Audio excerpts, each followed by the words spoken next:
Imagina que você precisa fazer um contrato com um fantasma para adquirir poder e vingar a morte do seu avô. É basicamente isso que o nosso protagonista precisa fazer.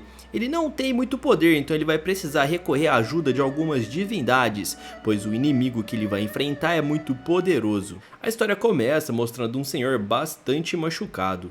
O seu neto chega e observa toda aquela cena, sem saber muito bem o que pensar. O seu avô havia falecido diante de seus olhos e o pobre coitado estava partido ao meio, no estilo Gojo.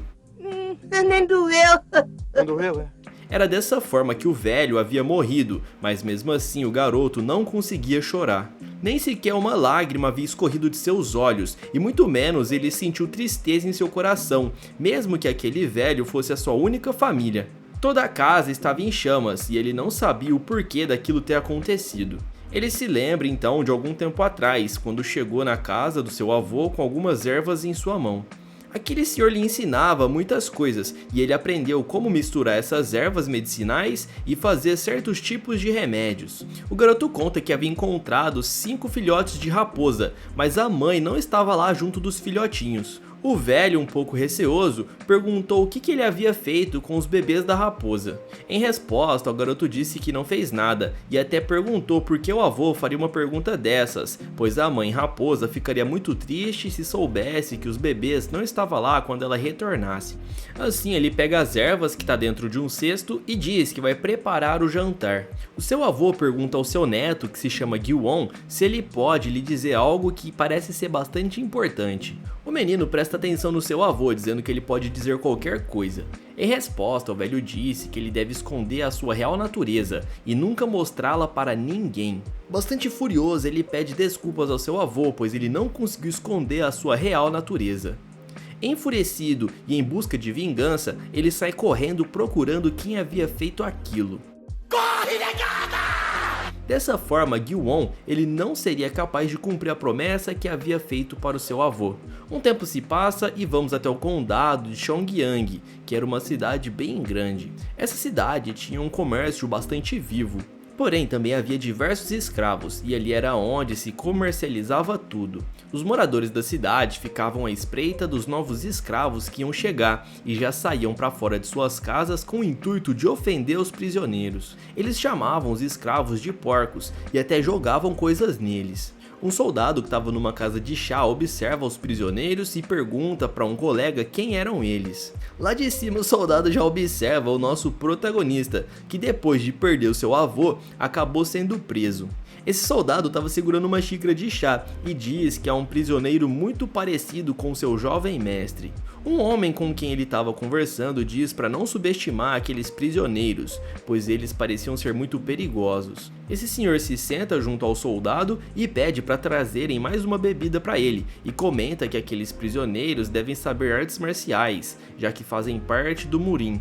Eles observam aquele garoto e dizem que ele é muito bonito e que havia eliminado diversas pessoas com uma foice, e as notícias sobre ele estavam se espalhando pelas cidades, e eles o chamavam de demônio assassino da foice. O homem pergunta para o soldado o que poderia fazer para ajudá-lo, e o homem de chapéu disse que precisa contratar alguém. A pessoa que ele precisaria não poderia ter medo da morte, e nesse instante alguém lança uma pedra no nosso protagonista, e ele fica um pouco atordoado. Ai! Ai, eu tô morrendo! Eita. Ai! Eu tô falecendo!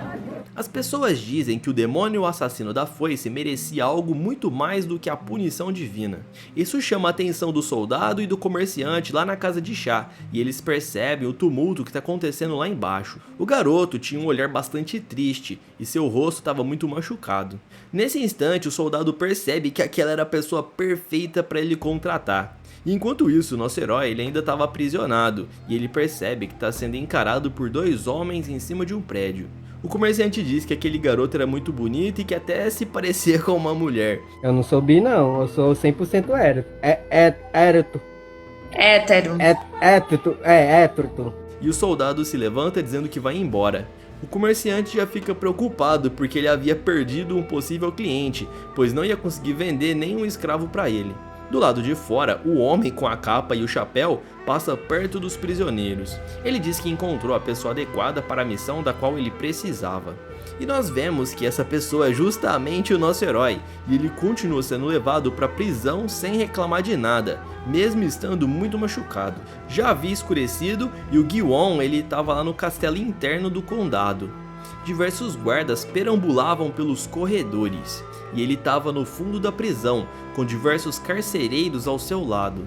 O garoto disse que se apressou demais em sua vingança, e que ele perdeu a batalha bem rápido contra aquele sujeito.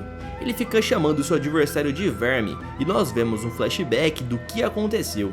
Ele havia encontrado o assassino do seu vô, e ele tinha uma cicatriz no rosto. O cara era bastante poderoso e não deu chance alguma pro nosso prota. O cara tinha um olhar maligno e parecia ser um ótimo cultivador, e ele também era um verdadeiro monstro.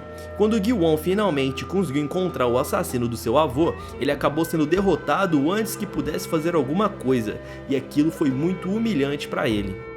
Putz, estou lascado. Estou lascadinho, rapaz, eu não sei o que vou fazer. O prota pensou em várias alternativas para poder sair daquela situação, mas nada dava certo. Isso porque ele era um simples camponês e não sabia fazer nada além de empunhar uma foice. O que ele precisava era aprender artes marciais. Se por acaso ele aprendesse artes marciais e cultivação, ele teria uma pequena chance de derrotar aquele monstro. E olhando para a janela da prisão, ele fica questionando se ele vai ter uma outra chance de lutar contra aquele adversário. Nesse instante, uma fumaça começa a surgir no chão da cela. Ele sente um cheiro e logo já sabe do que se trata. Não era uma fumaça de incêndio e muito menos vapor de água, aquilo só poderia ser algo sonífero. Após respirar aquilo por alguns breves segundos, ele sabe que se tratava de pastinguina roxa. Os guardas que estavam do lado de fora da cela começam a pegar no sono, e o outro que estava do lado de dentro até acaba caindo no chão devido ao sonífero. Dentro de poucos segundos, todos ali estavam apagados. Porém, o nosso herói ainda estava conseguindo resistir, mas devido aos seus machucados ele não teve força o suficiente, então ele acabou dormindo. Aos poucos, a porta começa a ser aberta e um homem acaba entrando lá dentro. Nós vemos que é aquele soldado com um chapéu e uma capa. Ele estende a mão para segurar o nosso herói, mas nós vemos que Gi-won, mesmo não sendo um cultivador, ele era diferenciado e acabou conseguindo acordar. O soldado fica surpreso, pois aquilo foi bastante rápido. Os olhos do nosso herói se abrem, fazendo o soldado tomar um susto bem grande. O que você tá fazendo aqui, moço? Eles me afastaram, que eu fiz uma baguncinha dentro da Califórnia, mandei quase 1000 bandidos pro caixão. Logo em seguida, em uma explosão de velocidade, ele consegue acertar uma joelhada no estômago do soldado. Mesmo com as pernas acorrentadas, ele consegue se mover para fora daquela cela. Essa seria a chance perfeita de sair dali e buscar uma nova oportunidade de vingança. Porém, ele acaba sendo alcançado por aquele soldado.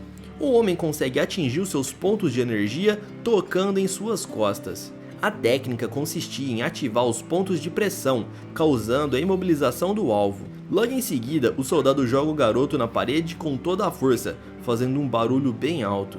Ele pensa que havia encontrado o velho que sabia artes marciais e se pergunta se era aquele cara lá que havia picotado seu avô. Porém, ele percebe que esse homem não tinha uma cicatriz no rosto e logo ele concluiu que se tratava de um outro mestre de cultivação. O jovem mestre aparece chamando esse soldado de Khan e pergunta ao homem se essa era a pessoa perfeita que eles precisavam. O guarda Khan diz ao jovem mestre que ele deveria esperar do lado de fora, mas o garoto insiste dizendo que gostaria de ver o prisioneiro. O jovem mestre disse que queria ver o rosto do nosso herói, e enquanto isso, o nosso prota fica só observando a voz desse garoto mimado. O guarda levanta a cabeça para que o rosto fique visível, e o jovem mestre diz que esse garoto realmente se parece muito com ele. Quando o homem tira o chapéu, o nosso prota fica surpreso. Eles eram praticamente idênticos, e seria muito fácil confundir os dois. De uma forma bastante debochada, o jovem mestre pergunta se o prisioneiro não acha que eles são parecidos, enquanto o nosso herói fica mais perdido do que já estava. Esse jovem mestre sorri e diz que ouviu falar que este prisioneiro estava a caminho da morte e que seria eliminado dentro de 2 dias. O nosso prota concorda, dizendo que é exatamente isso que ia acontecer com ele. O garoto riquinho continua dizendo que ambos tiveram caminhos muito diferentes, embora fossem muito parecidos. O Gil-won ele não responde nada, ele apenas continua observando para entender aonde essa conversa vai chegar. Logo em seguida, o jovem mestre oferece uma oportunidade irrecusável. Ele diz que ele é o terceiro jovem mestre da grande mansão da espada Mok, e essa era a chance dele substituir o Mok Gion. Até o nome dos dois aí é parecido.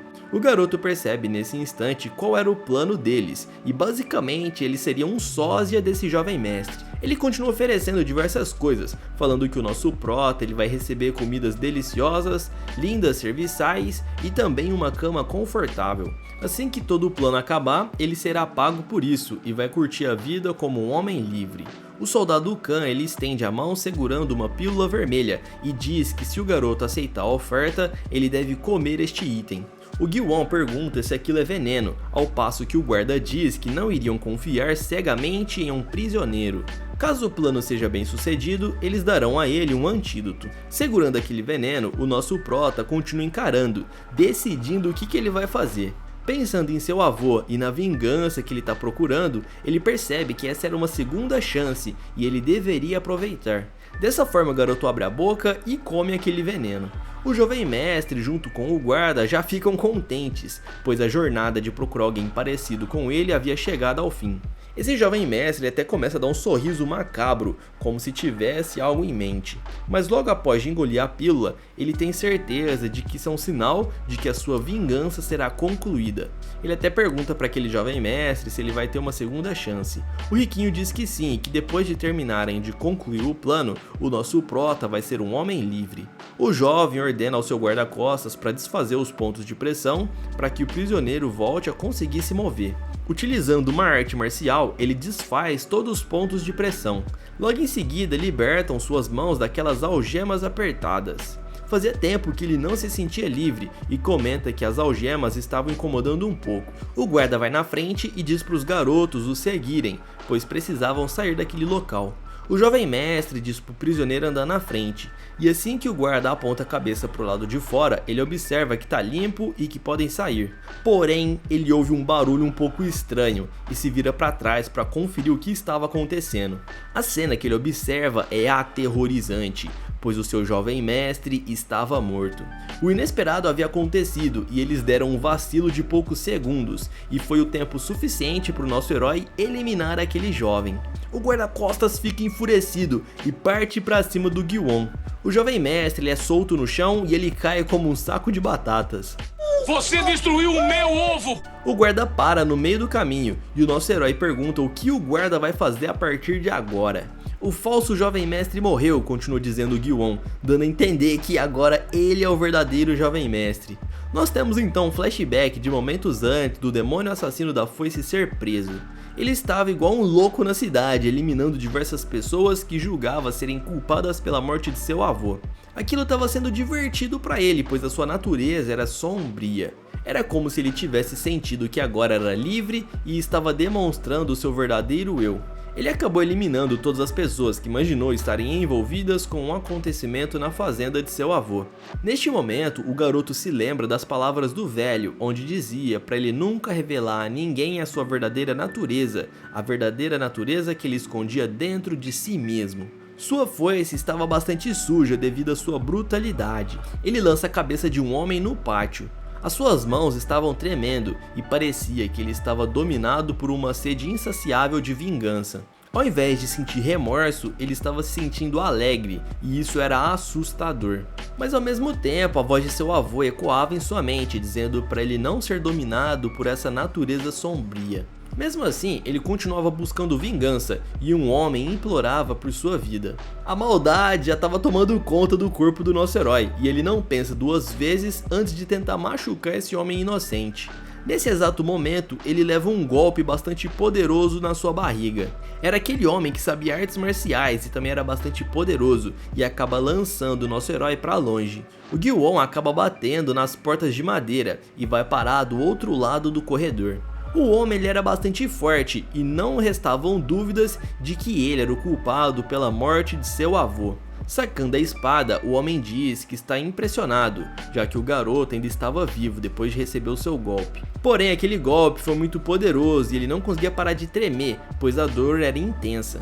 Ao olhar para os olhos carmesim daquele homem, ele já notou que ele era muito perigoso e tinha um poder de cultivação muito elevado. O inimigo se aproxima, dando passos cada vez mais rápidos. Ele diz que o garoto nem sequer sabe artes marciais, mas dá um elogio por ele ter chegado até ali e sobrevivido ao seu ataque. De uma maneira bastante inesperada, ele consegue agarrar o pescoço do nosso herói. A velocidade daquele homem não era humana e a força de seus dedos eram mais poderosas do que as garras de um urso. Aquele seria o fim para o Gyu-On, pois ele não estava conseguindo se libertar e o homem ficava caçoando, dizendo que o garoto não sabia cultivação e nenhuma técnica de luta. Dessa forma, ele atinge o nosso prota com uma espada em sua barriga, e aquele golpe parecia ser fatal. Ele grita bastante, mas não sai barulho algum, pois o seu pescoço estava sofrendo uma pressão muito grande. O homem diz que se o garoto não conseguir aprender artes marciais, ele não será capaz de sobreviver e de buscar sua vingança. E por fim decide que vai eliminar o garoto acertando um próximo golpe. Esse ataque foi ainda pior do que o anterior, e o homem disse que fez isso para impedir mais mortes, pois acreditava que esse garoto tinha uma aura demoníaca. O Gyu-On percebe que ele foi derrotado facilmente logo após encontrar a pessoa que matou o seu avô. Ele ainda era muito fraco e morreu de uma forma patética, sem alcançar o seu objetivo. Porém, ele não tinha morrido, galera, e aquele homem deixou ele ser preso, mas a gente não sabe direito como que ele veio parar aí. Algemaram os seus braços e o fizeram de prisioneiro. Porém, quando ele teve a chance de ser solto e reconquistar a sua vingança, ele não desperdiçou essa oportunidade. Porém, ele utilizou uma pequena brecha que encontrou para fazer o que ele fez. Dessa forma, ele eliminou o jovem mestre para assim substituí-lo. Ele solta o corpo do garoto no chão, que cai de uma única vez. Com um sorriso maligno, ele pergunta para o guarda-Khan o que ele deveria fazer agora. Nós vemos que o prota aqui é bastante maligno e diz que agora ele vai ser o jovem mestre. O Khan avança para cima do garoto, xingando ele de todos os nomes possíveis. Esse garoto havia acabado de eliminar o seu jovem mestre e ele não acreditava que tinha falhado em proteger aquele garoto. O nosso herói sorri, dizendo que ele não falhou em proteger jovem mestre algum, pois o jovem mestre estava vivo bem na sua frente. Se por acaso matasse o nosso prota, o próprio guarda sofreria as consequências, pois voltaria para o castelo de mãos vazias. O guarda percebe que esse garoto é bastante forte, pois estava conseguindo segurar o seu braço. O guarda continua empenhado em eliminar o garoto, dizendo que não vai deixá-lo sobreviver. Porém, o nosso prota disse que se por acaso ele fosse ser eliminado, o guarda já teria feito isso antes, e que de qualquer forma ele deixou o jovem mestre sozinho, então ele concluiu que o guarda não tinha muito apego naquele rapaz. Nesse instante, o guarda lança o nosso herói no chão com uma técnica marcial. Ele ainda o imobiliza, segurando seu ombro para que ele não pudesse fugir. E logo após isso, ele saca uma adaga. O homem fica gritando, dizendo que vai eliminá-lo agora mesmo, pois ele havia feito algo terrível, que era acabar com a vida do jovem mestre. O Gyu-On ele fica rindo, dizendo que isso não será necessário. O guarda pergunta o porquê dele tá tão confiante assim. Em resposta, o Gyu-On ele fala que ele tomou um veneno e que se não fizesse tudo que o guarda quisesse, ele acabaria morrendo de qualquer maneira. Então agora ele teria o jovem mestre do clã Mok em suas mãos. Essa era uma ótima oportunidade para o guarda fazer o seu nome e assim os dois sairiam ganhando. O guarda pergunta se esse imprestável está sugerindo que ele traia o seu clã. E somente o sorriso do nosso herói já demonstrava sua resposta. Aquele guarda começa a pensar nas possibilidades. Ele se sente tentado a aceitar essa proposta, porém com as adagas em mãos, ele atinge o nosso prota com toda a sua força. Nós sabemos que ele não atingiu o nosso herói, mas sim o chão. E ele fez isso para ameaçá-lo, dizendo que se o garoto tentar fazer alguma coisa para prejudicá-lo, ele vai eliminar esse jovem aí num instante. Guardando a sua adaga, ele diz que a partir de agora, esse garoto vai se chamar Mok Gyu-On. O nosso herói estava caído no chão com muitos ferimentos e mal conseguia se colocar de pé. Ele dá um sorriso maligno, pois agora ele teria uma nova oportunidade de conquistar sua vingança. Um tempo se passa e ele chega na mansão da espada Mok. O guarda avisa que ele não vai reconhecer nenhuma pessoa da mansão e por isso ele precisava se disfarçar bem. O garoto pergunta o que eles queriam fazer com o substituto, mas o guarda diz que se ele é apenas uma marionete, ele não deve ficar fazendo perguntas, e se por acaso ele for pego na mentira, ele não vai receber o antídoto pro veneno. Ele se aproxima bem perto do garoto e diz que se ele desobedecer ou tentar qualquer outra coisa, ele será eliminado imediatamente. O Gi-won dá um sorriso, dizendo que aceita o acordo. O guarda entrega um neutralizador e explica que ele deve tomar uma pílula todos os dias, para que o veneno se neutralize e ele não morra. Tudo parecia estar dando certo e ele precisava colocar o seu plano em ação. Ele toma aquela pílula dizendo que tem sorte por ter recebido uma nova chance. Já foi um milagre muito grande ele ter sobrevivido àquela espadada, e agora ele havia ganhado uma nova vida. Ele até pensa que talvez seja o seu avô fazendo de tudo para impedir que ele morra tão cedo, mas o nosso herói não pretendia morrer até conseguir vingar o seu avô. Vingança era tudo que ele procurava, ele só pararia quando ele derrotasse aquele homem com uma cicatriz no rosto, e como o corpo do jovem mestre ficou lá na prisão, todos pensariam que o nosso prota teria morrido, o que seria uma ótima oportunidade para ele pegar aquele cara de surpresa. Ele ouviu falar que esse clã da espada Mok era um clã de artes marciais, e tinha diversas técnicas de batalha, por isso ele iria treinar para ficar mais forte. E decide que vai derrotar aquele cara da mesma forma que ele fez com seu avô. Alguns dias se passaram e ele estava na mansão, recuperando-se dos seus ferimentos. Ele não entendia como que ele foi capaz de sobreviver àqueles golpes e até achava que havia algo de errado com seu corpo.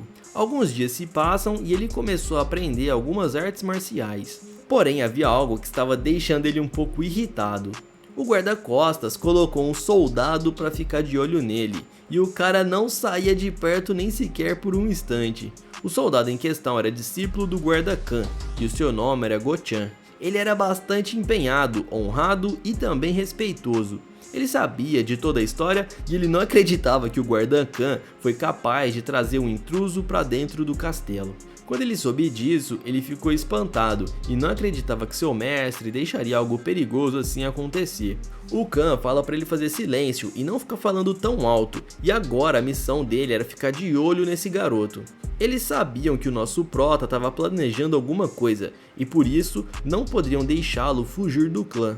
Enquanto isso, eles iriam pensar em alguma forma de se livrarem da culpa da morte do jovem mestre. O guarda-Khan até sugere jogar fora o nosso prota, e isso deixa o seu discípulo surpreso.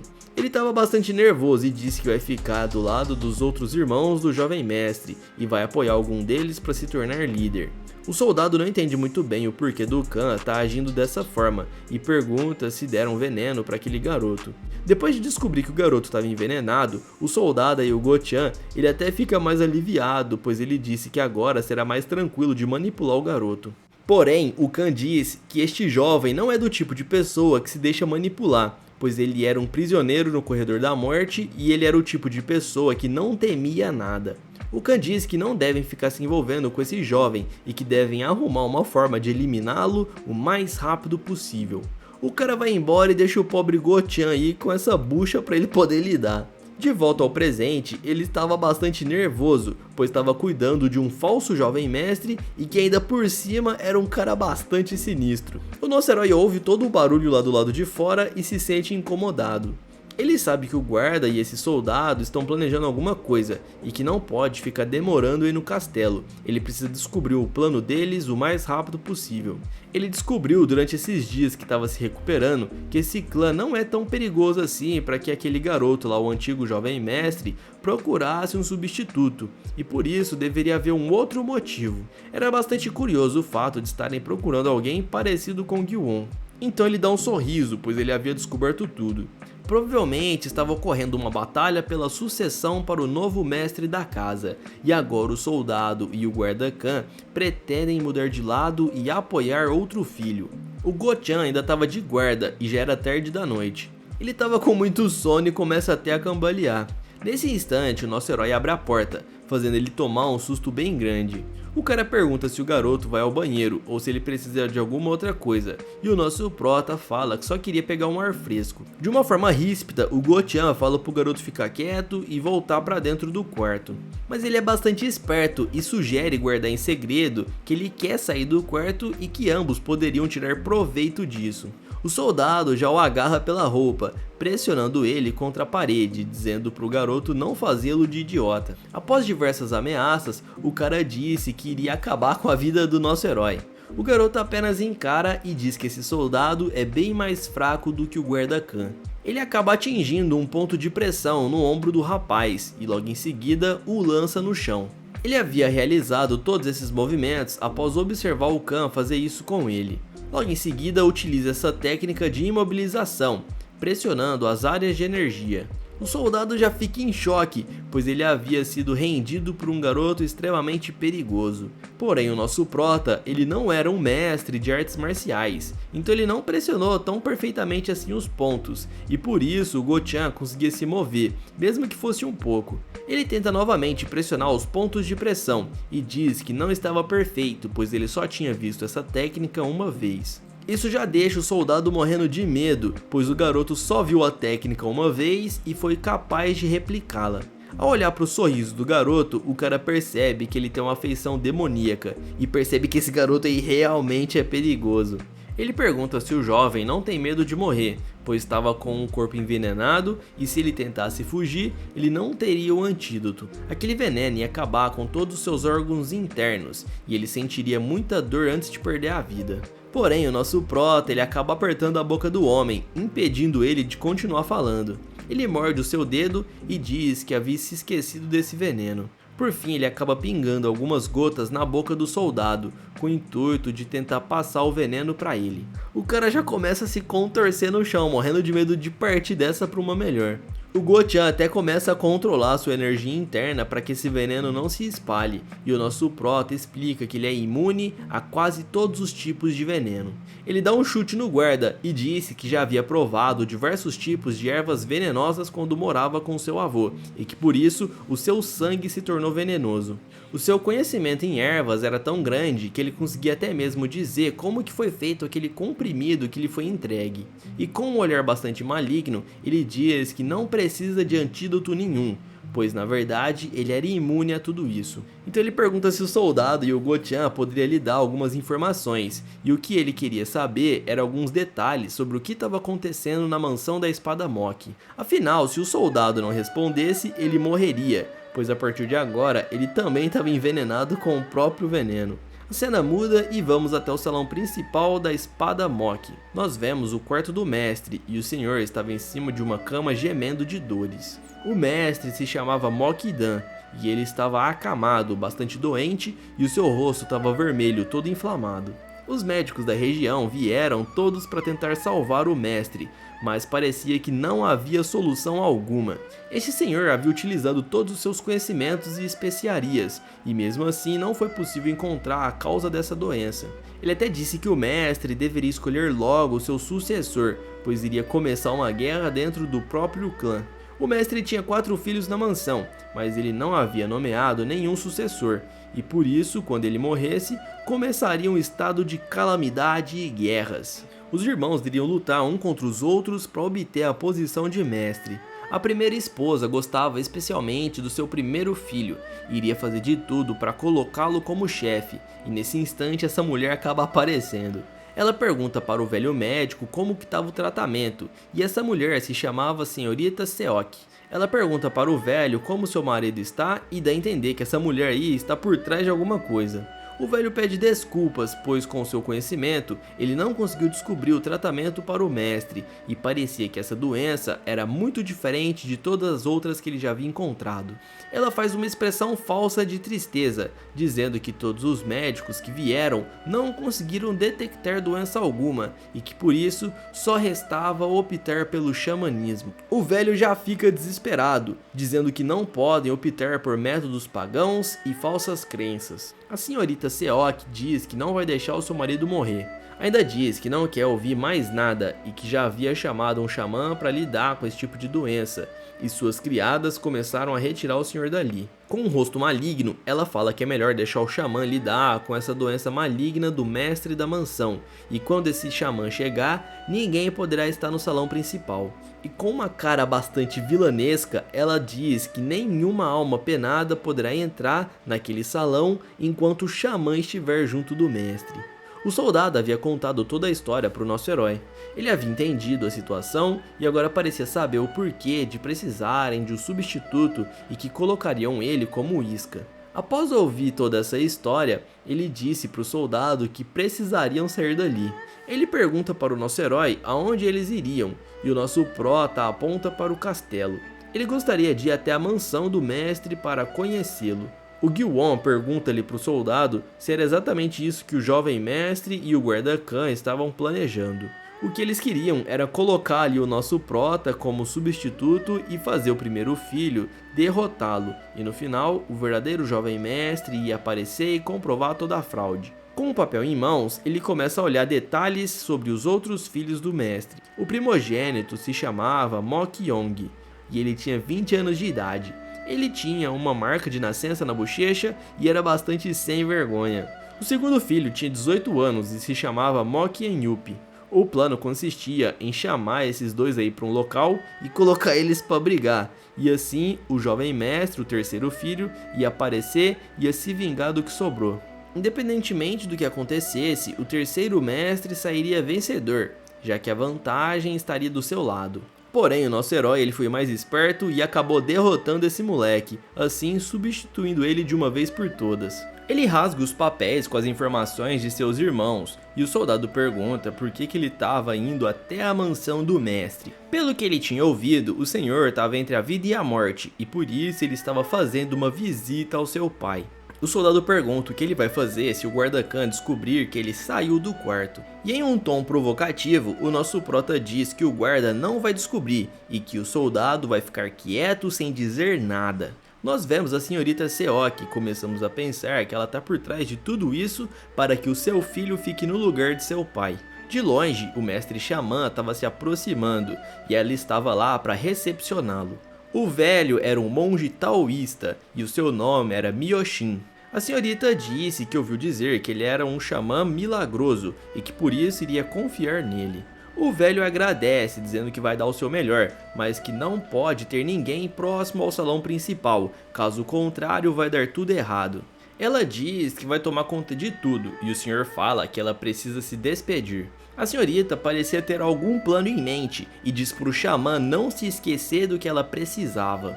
O velho disse que não se esqueceu que ela precisa do selo do mestre da mansão e também do manual secreto. Se ele encontrasse esses itens, a senhorita Seok daria para ele 300 moedas de prata e o velho fala que vai dar o seu melhor para encontrar. Logo em seguida, a senhorita ordena que todos se afastem do salão principal, pois o xamã iria entrar. Todos se afastam e ela continua guiando ele. Ela observa de longe o quarto filho e ele é o mais dedicado de todos. Ela fica um pouco com raiva do garoto e ele se chamava Mokyu-shun. Esse garoto ele era filho de uma geisha, que são aquelas mulheres que têm diversas habilidades como dança e canto, e elas trabalhavam em casas de chá. A senhorita Seok ela detestava os outros filhos do mestre, já que eles eram filhos de outras esposas, e por isso ela gostaria de colocar o primeiro jovem mestre como o chefe da mansão. Assim que ela entra no palácio, o nosso herói, junto do guarda, aparece do outro lado ali do corredor. Ele pergunta pro Go-chan quem era aquele jovem ali treinando, e o soldado explica que é o quarto filho e ele era o mais dedicado em artes marciais. Porém, ele e o nosso herói não se davam muito bem, pois eles tinham uma rixa muito grande. Após assistir por alguns minutos ao treinamento, o nosso prota pergunta se é daquela forma que se aprende as artes marciais e o cultivo. E o guarda explica que ele está treinando a posição do cavalo, que servia para fortalecer a parte inferior do corpo. O garoto ele já fica curioso, pois ele ainda não tinha forças suficientes para lutar contra os seus outros irmãos, e muito menos para lutar contra aquele guarda-khan. Então ele pergunta para o soldado se ele conseguiria vencer o guarda-khan caso ele aprendesse artes marciais. O soldado não responde porque ele ficou com receio, e o prota pergunta mais uma vez. O Go-chan ele fica nervoso, pois o Gui-won descobriu que ambos pretendiam abandoná-lo. Ele nem sabe muito bem o que responder, pois de qualquer forma ele estaria em uma enrascada. Então ele diz que os fundamentos das artes marciais podem ser considerados treinamento interno. Em outras palavras, o Nanshin servia para purificar internamente a natureza da sua energia e reunir o Ki interno. Depois de acumular bastante Ki, ele poderia ficar mais forte, ou seja, não seria algo tão fácil assim. O ki interno do guarda-Khan passou por longos treinamentos até chegar naquele nível, e ele já tinha mais de 30 anos de experiência no treinamento, e o jovem mestre ali não sabia nada. O garoto percebe que vai ser muito difícil fazer isso em um curto período de tempo. E no fundo o soldado fica comemorando, dizendo que não vai ser difícil, mas sim impossível. Em um curto período de tempo, jamais alguém conseguiria atingir o nível de cultivo do Mestre Khan. Olhando pro garoto, ele fica tirando sarro, dizendo que não tem escapatória e que ele vai se dar mal de qualquer maneira. Porém o garoto se vira no mesmo instante, fazendo uma cara que deixaria qualquer um assustado. Ele diz que os olhos do soldado parecem gananciosos e que se ele tentar fazer qualquer coisa para prejudicá-lo, o nosso prota providenciará que ele fique cego. Após essa ameaça, ele dá um sorriso gentil, fazendo o soldado morrer de medo. O soldado se vira e concorda, dizendo que não vai fazer nada. O nosso herói, ele sabia que estava sozinho nessa mansão e que se os irmãos descobrissem que ele era um impostor, ele seria eliminado imediatamente. O Go-chan ele comenta que precisam sair dali o mais rápido possível, pois o quarto irmão tinha uma rixa muito grande com o Gi-won por causa de uma briga que eles tiveram algum tempo atrás. O nosso prota começa a rir, dizendo que não tem perigo algum eles ficarem ali parados. E nós vemos que o quarto filho realmente era muito dedicado e estava treinando desde cedo. Mais tarde daquele mesmo dia, o xamã já havia adentrado o salão principal para realizar o seu plano. O local estava completamente vazio, sem nenhuma outra pessoa por perto. Espalhado pelo local havia algumas linhas contendo moedas de prata. O mestre da mansão estava deitado, inconsciente, e o mestre xamã ali, Myo, ele estava pronto para realizar o seu culto.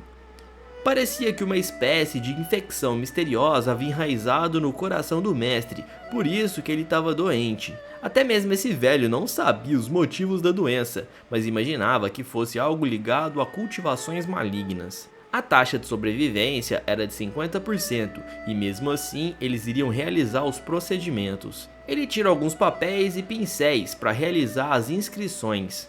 Logo após isso, ele começa a realizar o seu feitiço. Ele escreve algumas palavras mágicas dentro de um selo dourado. Em seguida ele arremessa esse selo no mestre da mansão. Ao tocar, o selo emite uma luz roxa bem forte. Desse modo o selo começa a brilhar numa cor dourada intensa, no intuito de neutralizar aquela energia obscura. O xamã Myo, ele faz um selo de mão, dizendo para a doença ser eliminada. Ele continua realizando as suas artes e os olhos do mestre se acendem com uma cor bastante intensa. Porém, nesse exato momento, uma das linhas se parte porque alguém havia entrado no salão. O velho já fica preocupado, pois a sua magia não iria funcionar. Por causa da interrupção, o corpo do mestre começou a se levitar e uma forte energia obscura se direcionava até aquela cama. O velho acaba sendo lançado para longe, chocando as costas na parede. Ali estava o nosso herói junto do soldado, e eles ficaram surpresos ao ver o que estava acontecendo ali, já que estava rolando um culto taoísta. Eles já ficam furiosos e o nosso prota vai até lá para entender o que estava acontecendo. Ele diz olá para o seu pai e faz um gesto de respeito, mas o xamã continua dizendo que eles precisam sair, pois irão atrapalhar no processo. O mestre ele já estava um pouco mais tranquilo, pois toda aquela energia havia se dissipado. Ele fica olhando para o mestre dando suas saudações e procura algumas pistas que pudessem lhe ajudar. O velho grita bem alto para que saiam do salão principal. Ele ainda diz que não importa se é filho do mestre, mas que precisavam sair imediatamente para não atrapalhar na cura do senhor do clã. Ele ainda diz que uma energia obscura estava circulando ali e o soldado pergunta se esse cara era um alquimista. O velho até implora para não tocarem no mestre. Porém o garoto já havia tocado e um barulho bem alto começa a surgir. O mestre parecia estar sentindo muita dor e aquela energia sombria voltou a aparecer. Parece que o corpo dele estava sendo controlado por um monstro maligno. Logo após isso, aquela luz roxa começou a se concentrar e os olhos do mestre do clã brilhavam em uma cor vermelha intensa. O Myo ele fala que é culpa daqueles dois por terem arrebentado as cordas e ordena para que segurem o mestre. O soldado fica morrendo de medo e o nosso prota nunca tinha visto algo parecido assim antes. Eles seguram o mestre com dificuldades e o xamã coloca um novo selo dourado na sua testa com o intuito de reprimir aquela energia. Porém, o Ki maligno era muito poderoso e eles não conseguiam lidar com aquilo sozinhos. A força do mestre era equivalente a mais de 10 homens. E o soldado aí, o Go-chan, ele começa a gritar, pois o mestre estava segurando a mão dele com muita força. Todas aquelas marcações escuras que estavam no corpo do mestre começam a percorrer o seu braço, indo em direção ao soldado.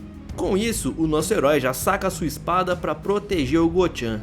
Ele acaba cortando o braço em um único golpe. Todos ficam chocados, pois ele havia acabado de machucar o braço de seu pai. Parecia que ele não estava doente, mas sim amaldiçoado. A sede de vingança se ativa no nosso prota, e ele fica com aquele olhar maligno, partindo para atacar novamente. Ele acaba cortando o resto da parte que estava infectada. E o braço com a energia escura acaba caindo no chão, emitindo um cheiro bastante característico. O xamã coloca um selo estabilizador para neutralizar aquela energia. E logo em seguida, o soldado amarra uma faixa no braço de seu mestre para estancar a ferida. O velho fica tentando entender o que aconteceu ali e como isso foi bastante ruim para os seus planos. O garoto coloca a espada no pescoço do velho, pois as atitudes dele eram bastante suspeitas. Ele pergunta para o xamã o que ele pretendia fazer com seu pai. O soldado fala para o garoto não questionar um líder religioso, mas o nosso prota diz para ele ficar em silêncio. O garoto pergunta para o velho por que o seu pai estava passando mal, e o Myo disse que era porque aquele verme estava andando no corpo dele. Em um ato de desespero, o velho fala que precisa terminar de curar o mestre, caso contrário, ele não irá sobreviver. Ainda com a espada em mãos, o Gyu-on pergunta para o velho quem mandou ele vir até aí e quem deseja que o mestre da mansão seja morto. Ele sabia que havia alguém contratando esse cara para dominar o mestre e adquirir uma informação importante que iria ajudar o próximo sucessor. Ele continua pressionando o velho, dizendo que se ele não contar dentro de 2 segundos, ele vai atravessá-lo com essas lâminas. No desespero, o xamã fala que foi a senhorita Seok quem o enviou e que ela havia dito que não seria necessário poupar a vida do mestre do clã.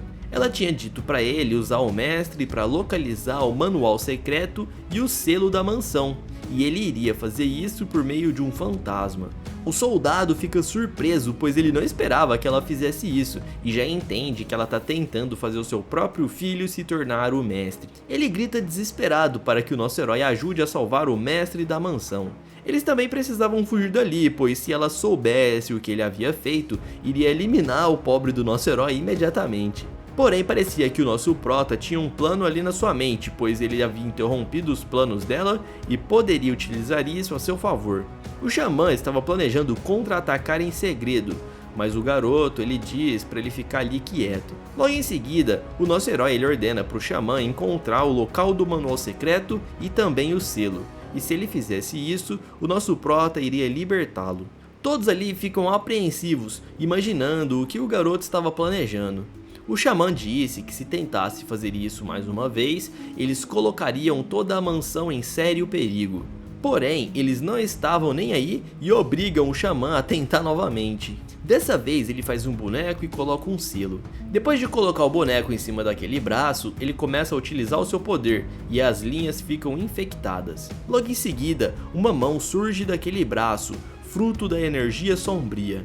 Os olhos do mestre começam a se acender e ele grita porque estava sentindo muita dor. Os caras ficam curiosos para saber se estava funcionando ou não. Até mesmo o velho fica com medo, pois essa magia era bastante arriscada e também maligna. Muito poder maligno estava sendo emanado dali e nem mesmo ele seria capaz de controlar toda aquela energia. O velho olha para o terceiro mestre e questiona se aquele garoto tem habilidades para entender o que estava acontecendo. Após dar uma risada maligna aí, nós sabemos que ele estava planejando algo para virar o jogo. Ele fala que vai restringir o fantasma e que eles precisariam se afastar um pouco. O soldado fica com medo e diz que vai sair por alguns instantes. Dessa forma, ele começa a utilizar o seu poder para adquirir a informação. O mestre gritava bastante e quando o boneco é arremessado por aquela mão, o velho disse para o jovem mestre que ele deveria cortar a corda. A energia negativa estava caminhando pelaquele cordão vermelho e precisava ser cortado rapidamente. O jovem mestre faz isso, interrompendo a ligação. Porém, aquela energia sombria começa a se apoderar de sua perna, e ele não esperava que isso acontecesse. Tudo isso fazia parte do plano daquele xamã astuto. Ele fala que o nosso herói estava ferrado e que ele havia virado o jogo. Aos poucos, ele começa a ser consumido pelo poder sombrio. Após ser dominado, o velho coloca um selo na testa do nosso herói. Ele havia orquestrado um plano para transferir aquela energia obscura e imobilizar o terceiro mestre. Ele até fica se vangloriando disso, dizendo que se livrou de um pequeno obstáculo e que agora vai lidar com assuntos sérios. Toda aquela energia obscura estava rodeando a sua mente e ele começa a ter pensamentos negativos.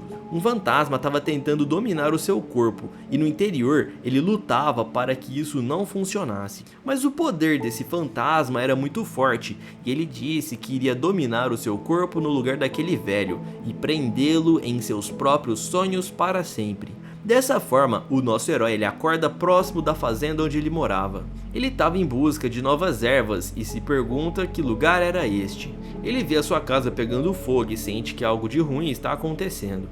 Ele corre até lá desesperado para proteger o seu avô. Assim que chega, ele se depara com aquela cena traumática. Ele grita o nome daquele senhor, mas nada adiantava, pois ele já estava sem vida. Tudo que ele havia passado com seu avô agora só restava em suas lembranças. O Gyu-on foi obrigado a assistir novamente aquela cena, e atrás dele estava aquele fantasma que havia se apossado de seu corpo. Ele percebeu que tudo que o garoto queria era vingança, e para isso ele precisava de poder. Ele estende a mão, emanando uma energia negativa. Essa energia começa a entrar dentro do ouvido do garoto e aos poucos ele vai sendo dominado, até mesmo em seus sonhos. Ele não sabia o que estava acontecendo e o fantasma estava tornando o sonho dele um pouco mais agradável. Quando ele percebe, o seu avô estava vivo e ele dá um abraço muito forte, dizendo que não vai abandoná-lo novamente. O velho não sabe o porquê de seu neto estar agindo dessa forma, e tudo isso era por causa do fantasma que havia dominado seu corpo e fazia com que ele tivesse pelo menos alguns sonhos mais alegres. Por algum motivo misterioso, o fantasma estava contente com aquilo, pois o objetivo dele estava sendo cumprido. Memórias preciosas perdidas e também amor paterno, tudo isso era algo que aumentava a energia humana. O garoto continuou conversando com seu avô e o fantasma observava tudo aquilo enquanto manipulava as memórias. Porém, o nosso herói ele percebe que tinha alguém ali e acaba olhando para aquela criatura. Ela não entende o porquê do garoto conseguir enxergá-la, mas logo após isso, ele bate a mão no rosto daquele monstro e tenta atacá-lo. O nosso prota havia se lembrado de algo desagradável graças ao fantasma e começa a partir ali tentando derrotá-lo. Ele disse que é muito maldoso fazer alguém ter esse tipo de memória e começa a atacar ainda mais, pressionando o rosto daquele fantasma no chão. A sede de vingança do garoto era tão forte que nem mesmo um fantasma poderoso era capaz de detê-lo. E assim, o nosso herói ele consegue quebrar aquele domínio e nos sonhos ele pergunta se o garoto quer saber o motivo de se chamar Gyu-on. Seu avô disse que seu nome significava gentil e justo e que gostaria que seu neto fosse esse tipo de pessoa. Conforme ele vai falando, o seu corpo vai desaparecendo, pois o nosso prota estava quebrando aquele domínio dos sonhos. E assim, ele finalmente consegue derrotar o fantasma, porém a criatura começa a fugir. Quando finalmente chega num campo florido, onde o nosso prota ia pegar as ervas, o fantasma começa a questionar sobre a consciência desse garoto. Lá tinha um portal com um selo amarelo. Ele até fica se questionando para que serviria uma porta assim nesse subconsciente e tenta abri-la. Porém o portal vira fumaça e desaparece. Aos poucos o corpo do monstro começa a se afundar e quem estava sendo dominado era ele. No fim, a força de vontade do nosso prota era bem mais poderosa do que a energia maligna desse fantasma. Dessa forma, ele acaba acordando daquela dominação, e tudo isso passou dentro de poucos instantes. O velho fica surpreso, pois ele achou que tinha conseguido imobilizar o garoto, mas ele havia acordado e estava com sangue nos olhos. Ele coloca a mão no chão e começa a espalhar aquela energia obscura, já que agora ele havia controlado aquele monstro. Vocês vão ver que agora o nosso prota vai sair que nem um mestre Pokémon, capturando diversos fantasmas para trabalhar junto dele. Atrás dele aparece aquele fantasma com um poder bastante sombrio. Ele ordena ao monstro que derrote aquele xamã, e o monstro faz um sinal de obediência. A cena muda e vemos um soldado perto do salão principal. Esse era o Jang Myojin e ele estava chorando bastante, preocupado com o mestre da mansão. O mestre da mansão se chamava Mokidan e quando ele era mais jovem, ele era um verdadeiro herói e esse soldado sempre o admirou. Seus laços começaram há 19 anos atrás, quando ele estava lutando contra diversos piratas, e nessa época o Jang ele era um famoso artista marcial na área e lutou ao lado do mestre da mansão Moki. Depois disso ele se tornou um guarda da mansão interna e jurou lealdade ao seu mestre. Porém as coisas estavam críticas e o seu mestre estava muito mal de saúde. A senhorita Seok ela era uma mulher bastante astuta e o soldado Jang não confiava nela. Ela havia pedido para que ele deixasse o palácio principal vazio para que o xamã utilizasse seus poderes para localizar tanto o selo quanto o manual secreto. Ele havia obedecido, mas ele estava com consciência pesada, pois recorreram a táticas sujas. O homem ele não conseguia tirar isso da sua cabeça e ele estava pensando que estava traindo seu mestre, pois ia contra o juramento de lealdade que ele havia feito para o senhor da mansão. Lá dentro o velho estava morrendo de medo, pois ele estava de frente com um fantasma. Esse era um fantasma maligno de classe alta e o velho já começa a tremer de medo. O nosso prota ordena que o monstro derrote o xamã e ele obedece. Porém aquele senhor ele também era bastante poderoso e utiliza uma técnica taoísta para bloquear o fantasma. Ele não acreditava que aquele garoto havia dado uma ordem para uma criatura tão poderosa assim. Esse era um fantasma vingativo e também era bastante poderoso, e por isso ele não acreditava que um simples garoto sem cultivo fosse capaz de dominá-lo. Nesse instante, a criatura utiliza um flash de luz dourado para tentar capturar o velho. Porém, o Myo se protege e acaba sendo lançado para longe. O olhar maligno daquele monstro faz o velho morrer de medo e ele continua correndo como se não houvesse amanhã. Logo em seguida, ele fica preso sem ter para onde fugir. E nesse instante, o velho é completamente derrotado na frente do jovem mestre. O senhor até pede misericórdia, mas o nosso herói fica debochando dele, perguntando se o velho não descobriu onde estava o selo e o manual secreto. Assim, aquele líder religioso ele é completamente derrotado e consumido pelo seu próprio monstro, o monstro que ele havia invocado. Logo em seguida, o Gyu-won fala para o soldado entrar lá dentro. Assim que o Go-chan entra, ele já fica assustado. O velho estava parecendo uma múmia. O soldado pergunta o que aconteceu e o garoto fala que ele pode fazer perguntas depois e diz para tirarem o velho dali. Logo em seguida, ele pega uma espada e começa a quebrar todos os móveis e os enfeites para fazer parecer que houve uma batalha ali dentro. Ele sabia que se por acaso fosse descoberto, teria consequências ruins para o seu lado. O Go-chan pergunta se o jovem mestre planeja esconder tudo isso que aconteceu, e o garoto diz que sim, e pergunta se teria algum problema. O soldado fala que a senhorita Seok ela é muito inteligente e que não vai cair numa estratégia tão fácil assim. Porém eles não teriam outra alternativa a não ser tentar convencer a todos de que aquele xamã era um traidor e que ele tentou eliminar o mestre do clã. Mas ao pensar bem, o garoto percebe que o plano não é tão convincente assim e que precisa fazer algo ainda mais chocante. Por isso ele vira sua espada para o próprio corpo e logo em seguida acaba atingindo a própria perna para parecer que ele lutou bravamente contra aquele velho.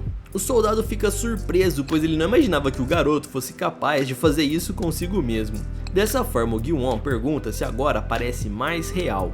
O Go-chan sabe que esse garoto não é uma pessoa qualquer e que conseguiu lidar com o mestre taoísta mesmo sem saber cultivação e artes marciais. Ele diz que vai fazer um curativo no garoto, mas ele responde que não precisa, pois se ficar com o rosto pálido, vai ser mais fácil de convencer a todos. Dessa forma o Shang ele acaba aparecendo e encontra toda aquela situação. Esse homem ele era mestre da mansão interna e cuidava da segurança. Ele nota o velho debruçado perto do mestre do clã e já começa a ficar louco, perguntando o que os garotos fizeram. Eles dizem que foi um mal entendido e tentam explicar tudo. O jovem mestre até mostra que está machucado e diz que foram atacados pelo mestre taoísta. Ele finge desmaiar por causa da batalha que teve, e o líder da segurança já fica bravo com o soldado, perguntando o que o terceiro mestre fazia ali. O soldado percebe que o seu comparsa estava sorrindo e que aquilo fazia parte de seu plano. Por isso, ele precisava entrar no personagem e fazer parecer que tudo aquilo foi causado pelo velho xamã. Mais tarde, na mansão da espada Moki, dentro do salão medicinal, eles estavam tratando o nosso herói. Havia diversas ervas medicinais. e todas elas estavam guardadas em pequenas caixas. O garoto estava com a perna enfaixada, deitado em uma cama, sentindo o agradável cheiro dos remédios. Dentro do porão e atrás do quarto havia uma porta de pedra. Era nesse local que estavam localizados os itens que a senhorita queria. Esses itens eram necessários para que os jovens se tornassem os mestres, e por isso que ela queria tanto assim achar. O Go-chan havia chegado para conversar com o garoto. Ele havia trazido algo para o nosso herói e tira de dentro de sua roupa. Eram os livros que estavam junto do xamã. O garoto pergunta se era só esses 2 itens que estavam lá, e o soldado disse que logo depois que eles saíram, diversas pessoas chegaram para queimar os itens deixados pelo líder religioso. Parecia que eles estavam querendo esconder alguma coisa, e esses 2 livros foram as únicas coisas que ele conseguiu recuperar. O Gyu-won ele dá uma folhada ali e fica achando que tem algo bastante suspeito. Em seguida, ele agradece o seu parceiro por ter trazido esses livros e diz para ele que vai ser de grande ajuda.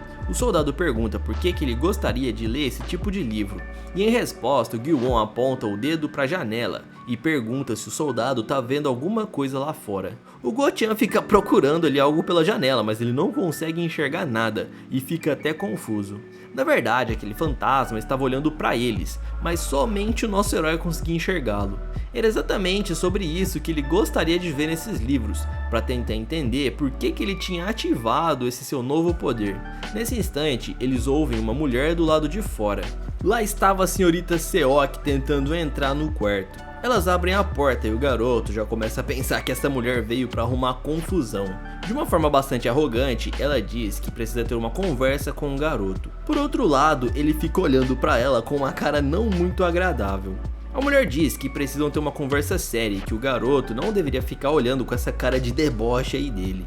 O soldado reverencia a primeira dama. O nosso prota já sabe quem é essa mulher, pois ela era a primeira esposa do clã marcial Seok. O guarda-khan a considerava uma pessoa de interesse número 1, e ela era bastante poderosa em artes marciais, além de ser bastante inteligente. O nosso prota reverencia a primeira dama, mostrando respeito e parando com aquela cara de deboche. Ele diz que espera que ela entenda por que ele não havia se levantado, já que a sua perna estava machucada. O soldado percebe que o seu comparsa ali a cumprimentou de uma forma bem mais respeitosa do que o comum, e espera que ela o trate bem. A mulher responde que não veio para ouvir saudações, e ele não entende o porquê dela dizer algo assim. Logo em seguida, ela utiliza uma técnica de pressão em cima do machucado do garoto. Ele sente muita dor e começa a gritar. Alguns dos soldados que estavam com ela sacam as armas e rendem o Go-chan. Essa senhorita era cercada de diversas mestras de cultivação, e essas mulheres eram todas poderosas. Ela diz que o machucado na perna do garoto era real, e que deve ter sido bastante difícil para ele simular um ferimento desse. Ela parecia estar um passo à frente e demonstra que já sabe do plano dele em relação ao xamã. A mulher fala que o garoto foi esperto, mas se esqueceu de apenas um detalhe. Um xamã habilidoso como aquele nunca seria controlado em um ritual. Ela até começa a rir, dizendo que nunca contrataria um líder tão fraco a ponto de ficar louco utilizando o próprio poder. A mulher ainda dá um golpe na cara do nosso herói, dizendo que ele é muito atrevido por tentar fazer ela cair em suas mentiras. Em um tom de deboche, ela diz que não vai repetir novamente a pergunta que irá fazer, e ela gostaria de saber quais as informações que ele viu naquele local. Caído no chão, o Gyu-won ele permanece em silêncio. Ele dá um sorriso e vemos que o garoto estava bastante machucado. A mulher fica curiosa porque ele estava começando a dar gargalhadas. Parecia que o jovem mestre tinha um plano em mente, e quem estava encurralado ali era a senhorita Seok. A mulher pergunta para suas guerreiras se aquele cara ali estava maluco, pois parecia que o terceiro filho tinha perdido o juízo. Então ele dá a ordem para o fantasma derrotar essa mulher.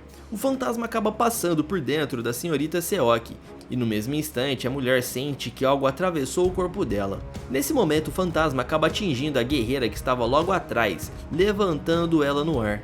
A senhorita percebe que foi esse tipo de poder que havia derrotado o mestre xamã, e que na verdade foi o próprio garoto que utilizou essa magia, e não o velho que ficou louco por cair no próprio truque. Ele se levanta e diz que ela precisa do manual secreto e do selo para aplicar o golpe. Enquanto isso, todas elas tentam libertar a pobre garota que estava sendo mantida como refém pelo fantasma. A mulher fica encurralada e o Gil-won ele diz que ela deveria ter vindo para negociar, em vez de ter trazido ameaças. Ele fala que não quer se tornar o mestre da mansão, mas que seu plano é outro. Além do mais, ele descobriu que o desejo dela era de transformar o primeiro filho em mestre. E já que ela iria ameaçar, ele disse que vai até o segundo irmão para apoiá-lo com o intuito de não deixar o primeiro irmão se tornar o mestre. O garoto ainda menciona que o quarto irmão é o mais habilidoso em artes marciais, mas nunca teve uma boa relação com ele.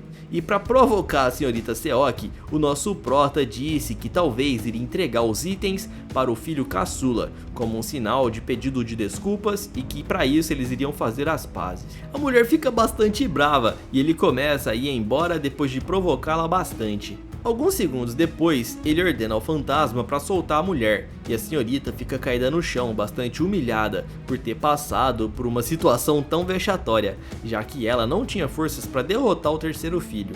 Mais tarde, no salão da Flor Abençoada, na residência da senhorita Seok, ela começa a gritar feito uma louca.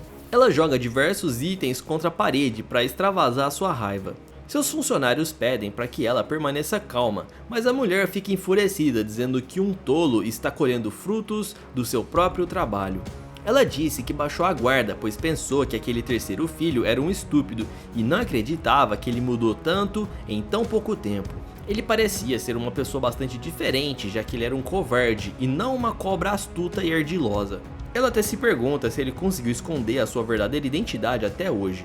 A senhorita disse isso porque o Gil-won ele era o mais inteligente e diplomático dentre os 4 irmãos. Porém, quando a sua mãe morreu, a sua família por parte de mãe começou a perder a influência e talvez a sua personalidade tenha mudado para se proteger.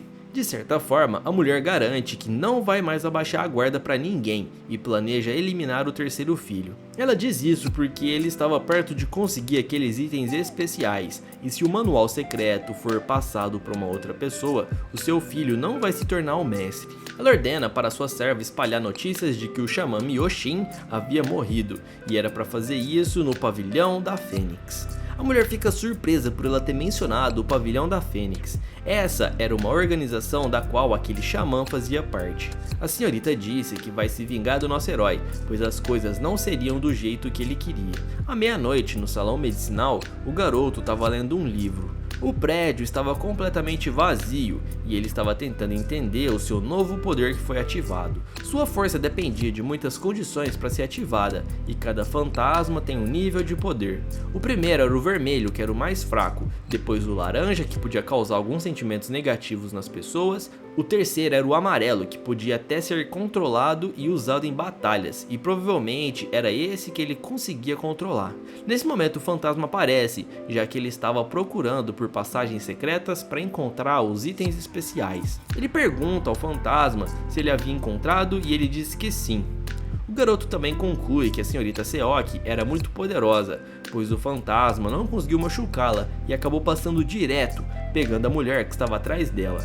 Ele também havia testado no soldado Go-chan, porém, se fossem pessoas mais poderosas, não teria tanto efeito assim. Por isso, seria uma boa ideia ter fantasmas ainda mais fortes em sua mão, e ele começa a investigar o livro e descobre que existem espíritos verdes, que são ainda mais poderosos. Ele fecha o caderno e diz que vai em busca desse monstro mais forte. O garoto se dirige para as passagens secretas que o fantasma havia encontrado em busca dos itens especiais deixados pelo mestre do clã. Ele precisava encontrar um manual secreto e também o selo, pois assim teria uma vantagem muito grande. Ele continua descendo as escadas naquele ambiente escuro e sombrio. Parecia que o local estava fechado por muitos anos, e ele até se perguntava quem escavou tão fundo assim. Os poderes do fantasma não iriam funcionar no guarda-khan, e talvez não funcionassem seus irmãos. Após descer alguns degraus, ele chega até um portão.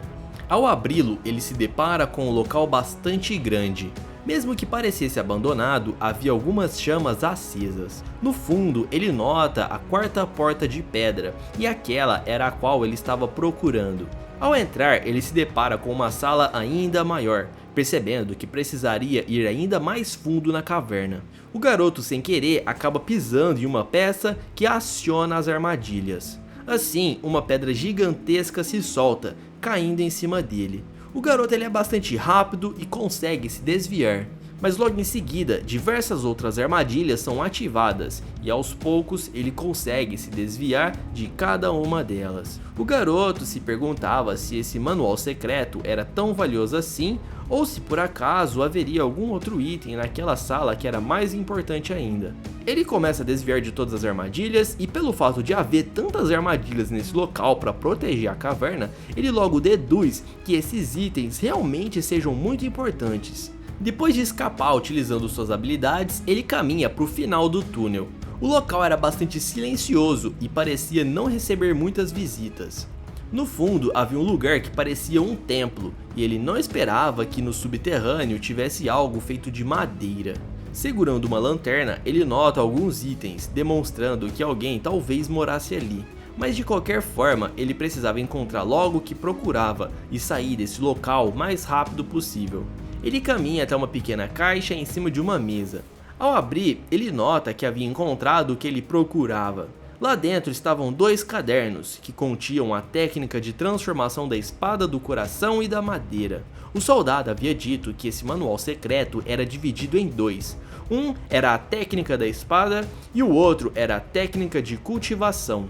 Por isso, o nosso herói coloca ambos os livros em sua roupa, já que o manual era composto dessas 2 partes. Parecia estranho que esses 2 livros tivessem guardado em um templo tão grande, então ele pensa que deve ter mais algum segredo guardado ali. Após percorrer os olhos neste local, ele nota uma caixa bem grande no fundo. Havia marcas de que aquela caixa havia sido arrastada até ali. Por isso, ele a empurra para o lado, com o intuito de encontrar alguma passagem secreta.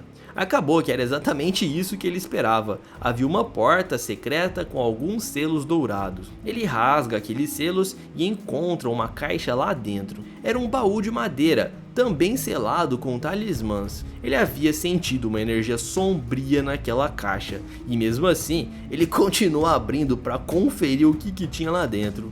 Por fim, ele sente uma energia mais sinistra ainda. Dentro do baú continha um livro com uma capa de couro, e não era um livro comum. Esse livro tinha cheiro e texturas horripilantes, que causariam enjoo em qualquer um que se aproximasse. Como nosso protagonista era destemido, ele já começa a achar isso interessante e faz uma cara bastante animada. O livro parecia ter sido feito com o rosto de uma pessoa, e por isso exalava uma energia tão maligna. A cena muda e vemos algumas pessoas tocando tambores. Era uma festa sediada pelo segundo filho. Esse era aquele garoto que só queria saber de curtição, não sendo tão dedicado às honrarias, e ele iria fazer de tudo para se tornar o mestre. Enquanto seu pai estava acamado, ele estava aí festejando. Ele disse que seria o mais apropriado para se tornar o mestre do clã. E a sua comemoração é tão grande por causa de um novo aliado que havia se juntado à sua causa. Esse novo aliado era o guarda Khan, que havia traído o terceiro irmão. O velho faz um sinal de respeito ao segundo jovem mestre e diz que vai lhe servir com lealdade.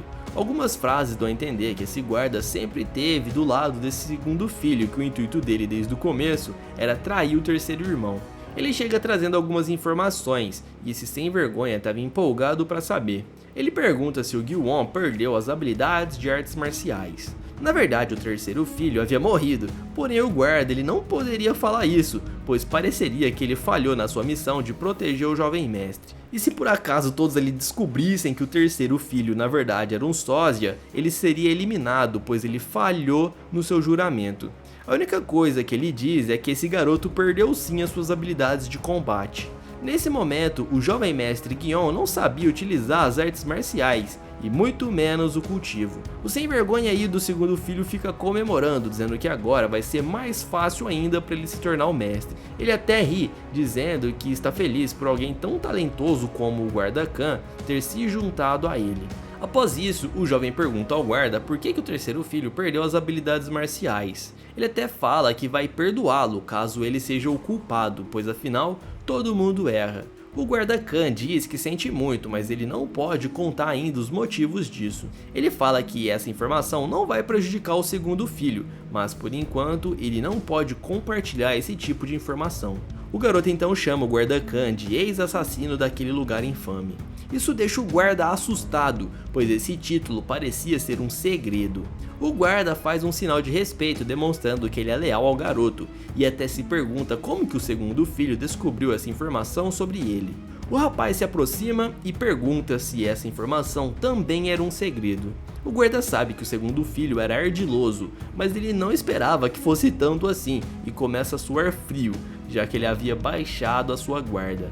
Assim o garoto fala que o guarda está dispensado e que vai chamá-lo novamente quando precisar. Ele observa o guarda indo embora e sabe que ele estava escondendo alguma coisa. O segundo filho fala para os seus homens ali que o guarda deve ter tramado alguma coisa com o terceiro irmão e que por isso precisam ficar de olho nele.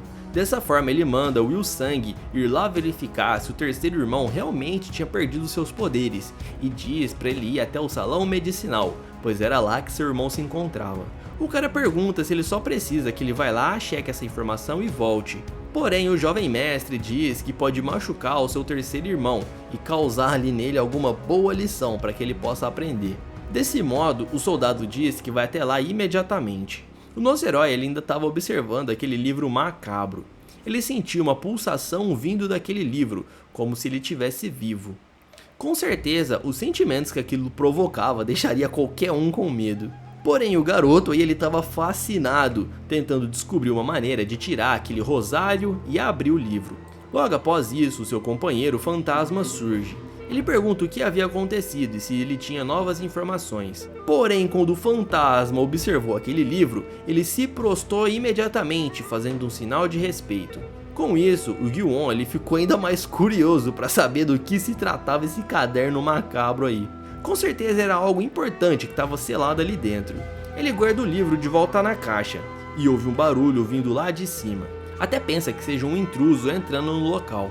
Dessa forma ele decide voltar o mais rápido possível lá pra cima, pois ele não queria ser descoberto. Aquele espião do segundo filho estava se dirigindo até o salão medicinal.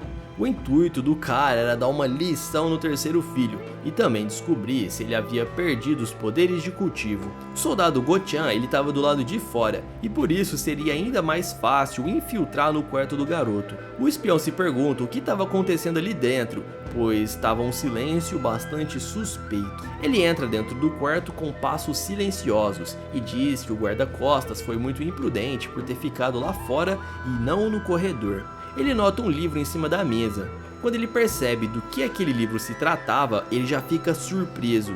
Ele pega o livro em mãos e logo em seguida começa a folheá-lo. O espião precisava voltar o mais rápido possível para contar ao segundo filho que o terceiro jovem mestre havia conseguido, e ele tinha notado ali que o cara conseguiu os itens especiais. Se por acaso conseguisse roubar o caderno, a vitória estava garantida, mas o nosso herói estava atrás dele, observando tudo. Ele bate a cabeça do espião no chão com muita força. O nosso herói pergunta por que tem um espião em seu quarto e se ele estava com insônia e que por isso decidiu invadir ali no seu quarto. O cara não esperava que o nosso herói fosse tão forte assim e ele continua tendo a sua cabeça batida no chão e na mesa. Quando o cara acorda, ele estava de ponta cabeça naquele templo subterrâneo onde nosso prota tinha encontrado aquele livro. Ele fica com a faca no chão e diz que precisam conversar para entender certinho tudo o que estava acontecendo. Antes do nosso herói conseguir levá-lo lá para baixo, ele tinha chamado seu companheiro, que informou que esse espião era o Will Sang, que trabalhava para o segundo mestre. O Gyu-on pergunta o que diabos esse cara estava fazendo no seu quarto. E como o espião estava de máscara, o Go-chan deduz que não era boa coisa. Com isso, o nosso herói o coloca em seus ombros e diz que vai levá-lo para conseguir informações. O soldado é um pouco medroso e fica falando para o nosso herói apenas deixar o cara ir embora. O Gyu-on ele aperta os braços do Go-chan e diz para ele sair do seu caminho. Assim, o jovem mestre leva o espião lá para baixo para conseguir novas informações. O cara fica pedindo para ser desamarrado e diz que o segundo príncipe vai se vingar dele caso seja liberto. O cara admite que está sob ordens do irmão do garoto e até pergunta o que Gyu-on acha que vai acontecer com ele se por acaso ele ferir alguns dos funcionários do segundo filho.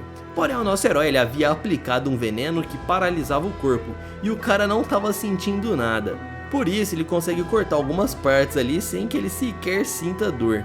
A partir de agora, o nosso protagonista ia fazer algumas perguntas, e se ele não respondesse, ele seria ferido, digamos assim. A primeira pergunta é por que o seu irmão o enviou até o quarto. Com um olhar maligno, ele ordena ao espião para começar a falar. A cada segundo que se passava, ele fazia diversos cortes, e o cara já começa a ficar desesperado, pedindo pro Gui-won parar. Assim, o cara acaba admitindo, dizendo que o segundo jovem mestre pediu para que ele descobrisse se o terceiro filho tinha perdido as habilidades marciais. Com isso, nosso prota já deduz que o guarda Khan revelou essa informação e que esse velho tinha traído ele muito mais cedo do que esperava. Para confirmar, o nosso prota pergunta se foi o guarda Khan que deu essas informações, e o espião disse que sim. Dessa forma, ele não teria mais nenhuma pergunta para fazer. E com um olhar bastante amedrontador, ele acaba finalizando esse rapaz. O cara xinga bastante antes de perder a consciência. E com isso, o nosso prota já pega aquele livro com o rosário, no intuito de quebrar o selo e abrir essas páginas. Colocar algo impuro no rosário iria enfraquecê-lo, e assim destruir o selo. Por isso ele coloca o rosário debaixo daquele espião, para que ele sujasse com a sua energia impura. Assim, aquele rosário começa a brilhar, criando diversas rachaduras. Logo em seguida ele se arrebenta, e o plano do nosso herói havia funcionado. O líquido começa a se espalhar por todos os lados, demonstrando que a ativação mágica havia se completado. Dentro daquele caderno havia algo selado, e agora estava se libertando. Um tornado vermelho surge de dentro do livro, e o nosso protagonista não sabe muito bem o que irá acontecer. Tudo aquilo acaba formando a silhueta de uma mulher. A visão era bastante enigmática, e o garoto não consegue reagir, apenas observa. Aos poucos, a mulher vai se livrando daquele selo. Uma luz bem forte começa a brilhar, lançando aquele líquido para todos os lados. Parecia um mar de tanto líquido que havia. Quando tudo se acalma, ele fica abismado com a cena diante de seus olhos. O ser mais lindo e puro que ele já havia observado estava à sua frente. Ele se pergunta se aquilo seria uma deusa ou um demônio. A pele clara e os cabelos loiros chamavam muito a sua atenção, e ela começa a andar para perto de si. O garoto fica completamente vidrado nos olhos vermelhos daquela mulher. Era um fantasma muito mais poderoso do que o de um nível verde. Aquela era uma criatura de 5º nível, mencionado no livro, e vemos que ela realmente era muito bonita e parecia ter um poder inigualável. Ela era um fantasma de nível azul, e seu poder era completamente diferente daquele outro fantasma. Ele pensava que todos os monstros fossem criaturas feias e horripilantes, porém ele podia dizer que era um homem de sorte. Assim a mulher utiliza seu poder para pressioná-lo contra o chão. Ela o chama de criatura tola. O garoto continua agachado sem saber como reagir. Ela tira o grampo de seu cabelo, dizendo para ele esvaziar seu espírito. Como um fantasma sempre fazia, ela pede para que ele ofereça sua energia vital a ela. Ela era um fantasma de nível 5 e era extremamente poderosa. As criaturas de 5º nível, também conhecida como de nível azul, eram tão fortes que eram necessários mais de 10 xamãs para conseguir neutralizá-los. Ela parecia ter ficado curiosa a respeito do nosso herói, pois ele não demonstrava uma expressão comum da qual ela estava acostumada. Ela pergunta se ele ainda não havia esvaziado toda a sua energia vital e diz que o garoto era muito lerdo. No livro dizia que esses fantasmas eram muito poderosos e também apresentavam um grande perigo. Agora ele havia entendido o porquê disso tudo. A garota continua observando e pergunta por que ele estava sorrindo. Ele fala que não importa quão fortes sejam as criaturas, pois elas sempre acabam pedindo a energia vital de alguém. Ele ainda fala que os fantasmas não conseguem fazer nada sem adquirir um corpo humano. Ela percebe que esse garoto é bastante atrevido e fica ainda mais curiosa. Ele fala que se ela quer tanto assim o seu corpo, ela deveria vir e tomar a força. Ela utiliza seu poder para lançar um golpe nele. O golpe o acerta em cheio e foi tão rápido que ele nem conseguiu perceber de onde vinha. A mulher o chama de tolo e diz que ele é apenas um mero mortal. Ela ainda parte para cima dele com a intenção de atingi-lo com um golpe ainda mais forte. Sem medo, ele aceita todo aquele dano e acaba sendo atingido diretamente no rosto. Ela pergunta se agora ele entendeu a diferença de poder que existe entre eles. Tudo o que ele precisava fazer era obedecê-la e também oferecer um pouco da sua energia vital a ela. O garoto continua negando, dizendo que não vai fazer isso de mão beijada, e ela fica curiosa para entender por que ele age com tanta força de vontade. Sua barriga estava seriamente machucada e seu rosto também tinha um ferimento grave. ela percebe que ele resistiu a tudo isso, mesmo com ela causando danos profundos. A mulher utiliza seu poder e lança ele para longe, fazendo-o bater as costas em uma viga de madeira. Por achá-lo interessante, ela diz que vai fazer uma oferta ao garoto. Se por acaso nosso herói oferecer a sua energia vital, ou seja, sua vida, ela vai conceder a ele qualquer um de seus desejos. Ela diz para ele chamar isso de uma consideração de sua parte, pois ela não iria ganhar nada se continuasse forçando ele. O garoto pergunta o que vai acontecer com ele se por acaso ele recusar essa proposta. A mulher fala que simplesmente vai acabar com a vida dele e procurar uma outra pessoa para adquirir a energia vital. Então ele tem um plano e diz a ela que gostaria de fazer um pedido em troca. A mulher já fica toda animada perguntando qual é esse desejo dele, pois ela irá satisfazer qualquer um desejo que ele pedir. A fantasma ela menciona que sentiu nele um rancor muito grande e que provavelmente algum membro de sua família havia morrido e por isso ele procurava vingança. E se o garoto quiser, ela pode realizar essa vingança agora mesmo. Bastante empolgada, ela pergunta qual que é o desejo do jovem. Ele diz que seu desejo é que ela calhe a boca e seja obediente, tornando-se sua familiar. Fantasmas não podiam recusar contratos que eles mesmos haviam feitos, e por isso ela acaba aceitando, fechando um acordo com ele. Ela disse que se ele tentar resistir ao pagamento, ela irá cobrá-lo. Dessa forma, o garoto fez um pacto com um fantasma de nível 5, que era extremamente poderosa.